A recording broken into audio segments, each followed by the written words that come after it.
Well, we're starting out like we usually do at a coffee shop. Penny's one of my favorite places to meet people, along with the Caribou in Wayzata, to meet up with old friends or to talk about politics. Penny's, as some people know, is owned by now Congressman Dean Phillips, who I actually know from a book club that I'm in. So great to talk with him about politics and what goes on in this community. And it is about 3 square miles. So you can compare that to the city of Minnetonka right next door is 30 square miles. But a big city with all the activities. But it's a neat area. Wayzata, unique name. People watching Beverly Hills 90210. Jason Priestley was supposedly from Wayzata, and then he moved to Beverly Hills. So it's a cool world, and it comes from a Dakota word for north, which I think is also pretty cool too. A lot of just great history of people that have been here. George Pillsbury from that Pillsbury family started the grain milling business, and he was a state senator. And he was a great role model of a person who lived his life in the business world, in the civic world, and the political world. So a big role model. Jim Ramstad, number 1 on my list when I was running for office. I would talk about being a Ramstad-Reagan Republican and his leadership, his bipartisanship, him leading on addiction and mental health. That's something that I'm looking to do in Hennepin County. So he's a huge role model. Amy Klobuchar even went to Wayzata High School. I don't know if we can count her, but we can throw her in there. And I look at the city really being formed by Mayor Rufus Rand and James J. Hills. You had a business and a political person that tied a lot of things that made Wayzata the underpinnings of what it is now. And lastly, Mayor Ken Wilcox, who I've gotten to know, and really happy and proud to say that he's endorsing me in this race. And the schools are wonderful that you've got a bunch of different options here. Lutheran Redeemer is right up the road. My nephews all went to school up there. And Blake has their Highcraft campus also here, where my brother has one of his children that's going to school there. So it's a neat community with lots of options, but Wayzata Trojans, it doesn't get any more exciting than watching one of their football games and seeing probably a future Gopher for sure or 2 on that team, and even a pro player has come out of Wayzata High School, which is pretty cool. I think other things that make it just a wonderful community.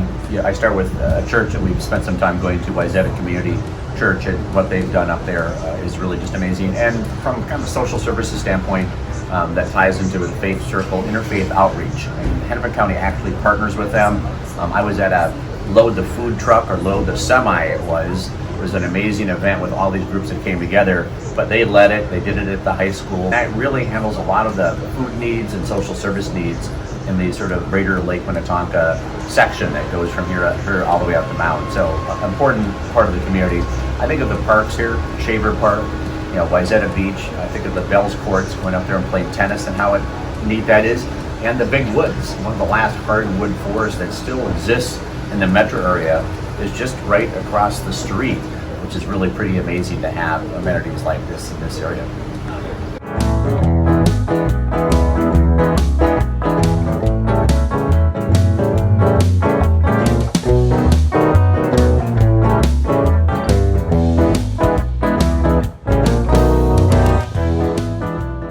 We are here right now at the historic Wayzata Depot that was built by James J. Hill as part of the stop-off for the Great Northern Express that eventually went out to the West Coast. This is also where the Chamber of Commerce is. My sister-in-law used to work here for a number of years, and this is who puts on a lot of the events here. There's a music series that happens right next door to us, which is really pretty neat. They also partner with the Rotary and some other groups that put on the Chili Open. I was out here in February for that. It was quite cold, and it was a lot of fun. James J. Hill Days is another thing that happens on the backside of summer, all up and down Lake Street right here, and sometimes there's even some concerts. And really every day in Wayzata in the summer is an amazing day for events, activities, and families walking around here. And one of the big sort of projects that's happening in the same area is something called the Lake Effect Conservatory. And Wayzata was really cut off from the lake by the railroad. We had to cross those tracks and come right here to the historic depot that we're at.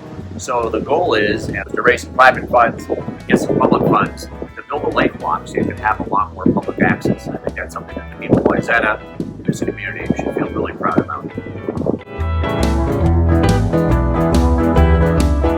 Something, an issue that I worked on when I was in the state legislature was the salting and all that runoff that goes into lakes and rivers and really does a lot of bad stuff. Invasive species is a big thing on Lake Minnetonka, and trying to deal with the zebra mussels and other creatures that end up with this lake and milfoil. So it's an important thing. Watershed districts, which Hennepin County plays a role in, does that. And a person like me who grew up out this way, it's particularly important. This will only be one more of the focuses that I'll work on.